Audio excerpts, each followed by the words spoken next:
Gods and goddesses in training, welcome back to the channel. It's Uncle Makara. I love this setup better because now I can finally get up and kind of walk around, you know, give you my extra personality and energy, okay? Cool, man. Make sure you hit that like and subscribe button. Make sure you support the channel, okay?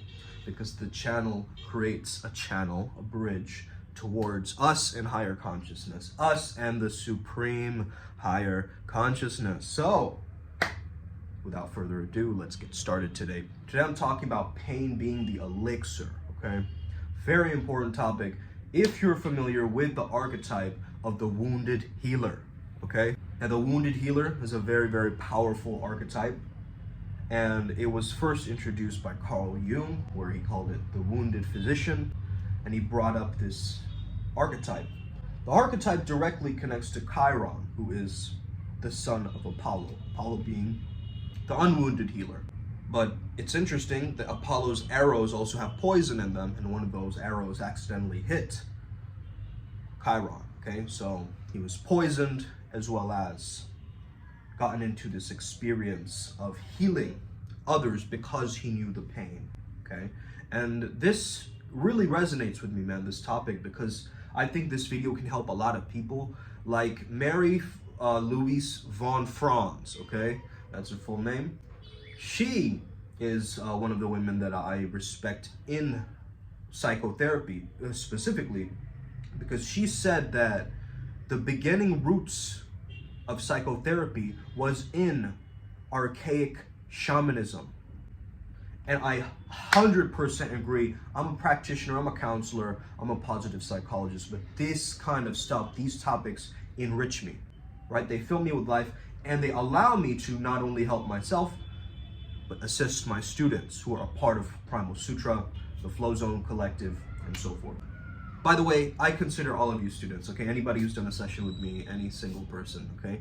So, Jai Guru Dev, to all my mentors before me, let's get started. We are the alchemists, the pleasure alchemists per se, because we can take any emotion, any negative experience, and transmute it into bliss, okay?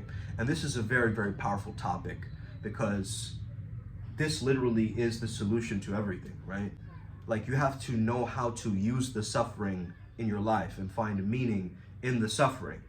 That is when you're going to find the code for life itself. The secret of healing is inside the wound, they say. So the wound contains the medicine, and true health comes from acceptance of our wounds. Ooh, yeah, okay, put that on a bumper sticker, right? Make that your, you know, thumbnail or whatever, your logo.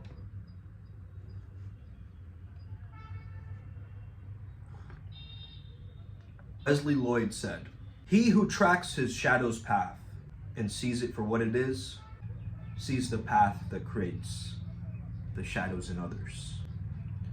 So this is really, really key, man. Once you know your own pain, you also have a direct reservoir, an understanding of that level of pain, that it connects to other people who've also gone through that pain. So this really makes sense to me, man. Like, I had gone through depression and anxiety, and I can help people today with depression and anxiety because I've gone through it. If I hadn't gone through that suffering and I hadn't come out of the other side with the elixir of life, which was me going through my pain, right? It's like we can't really heal the pain in a sense. We outgrow the pain. We character adapt towards a better version of ourselves, and we keep going. You know, we don't let our traumatized version of ourselves stop us from achieving what we want to achieve. We weaponize our traumas. We allow ourselves to peer into the edge and use our pain to lean in rather than be afraid and run away. So it's not about a resolution, a resolution. It's not trying to resolve anything. You are just solving. Okay? You're just dissolving. Okay? Dissolving it all into oneness. She said modern psychotherapy has its very origins in this kind of archaic primitive shamanism. The idea of the medicine man or medicine woman. Maybe you're watching this and you're getting goosebumps. Good. In civilized societies, the priest is the guardian of the existing collective ritual and traditions. Okay? The priests carry forth the rituals and the traditions. There's a lineage involved, right? There's a growing and expansion. But the shaman experiences the world of spirit. He's the spirit walker. So of course, he's most dangerous and most feared because people don't know that realm. You see what I'm saying? The main function of the shaman is actually to heal personal illnesses and disturbances even in the life of the collective, right? So they're doing work in another realm which is affecting this realm. Does that make sense? So he heals the sufferer by his own trance. Get this. Get this, guys. This is really, really key. This is gonna wake you up on, what is today? Sunday morning. I'm easy. Easy like Sunday morning. Okay, let's get it. I'm just gonna read from the screen here. Just go along with it. The shaman heals the sufferer by means of his own trance. He leads the dead into the realm of the shadows and serves as mediator between them and their gods. In a way, he watches over their souls. Remember, guys, we have a concept called the oversoul, right? In the context of Primal Sutra, and that leads up to heaven. That is the protective heavenly energy, the divine energy that's guiding you, moving you along, this gravitational pull. The shaman, says Elaide, is the greatest specialist in the human soul. He alone sees it, for he knows its form and its destiny. Ooh, that gives me chills. This is all from Mary Franz, by the way. Okay, I love calling her Mary Franz, I don't know why. His gift of moving people freely among the powers of the beyond is sometimes a family inheritance, but it is more often rooted in an individual experience of vocation. Okay, are you a healer? There you go. This is generally heralded by a period of psychic disorientation. Who's been there? Say I. Okay, this is a Tony Robbins seminar. When called, he sets himself apart, turns contemplative. Often he receives his call through a dream experience. Sometimes he falls ill physically, and it is not restored.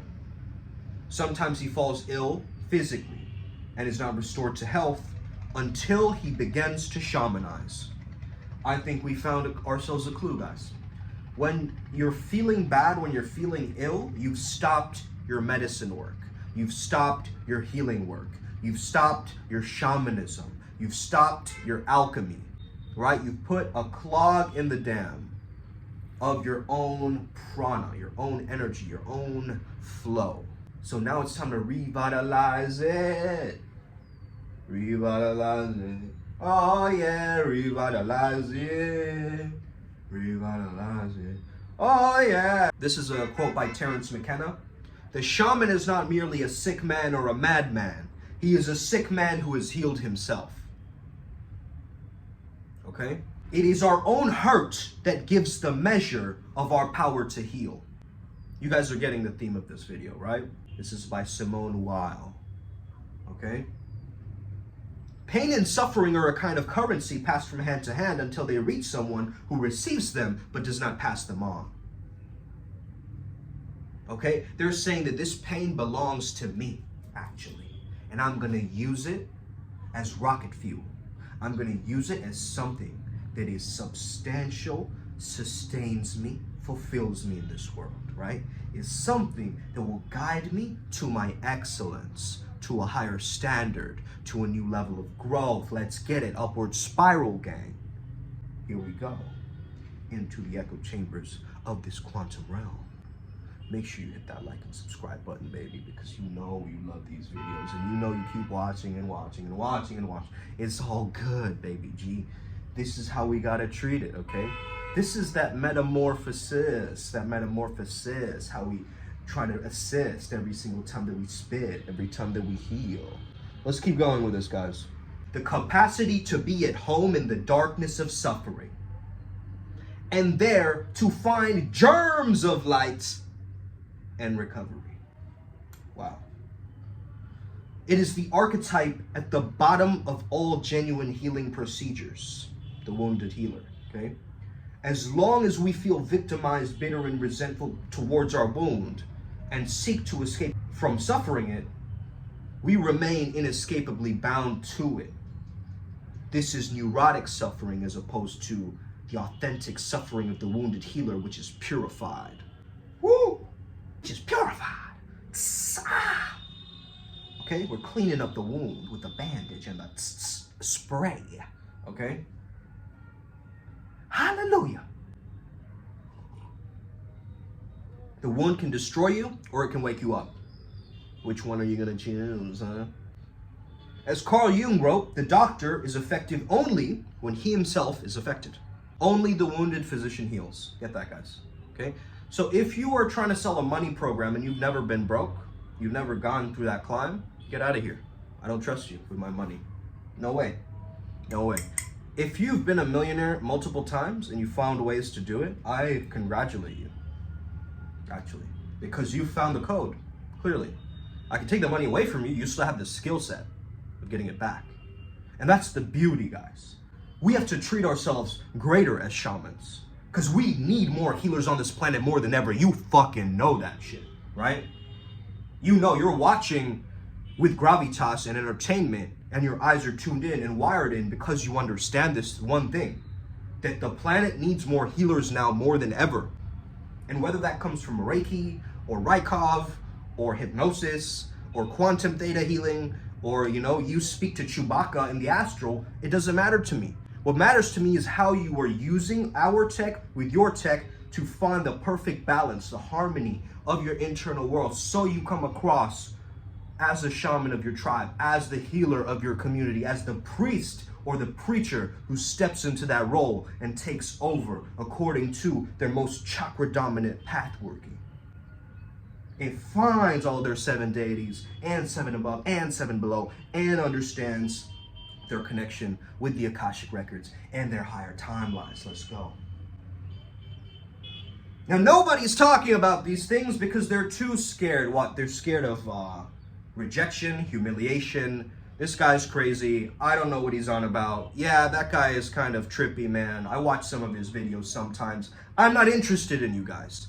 I'm interested in the people who are hearing my true, authentic voice right now and want to do something with this energy. Because I know I do. I feel that Mars inside of me, right? Wanting to do something, wanting to create some power. And we have freedom with our imagination, with our internal capacities to be creators in this realm, to be the ones who inspire the world to breathe again.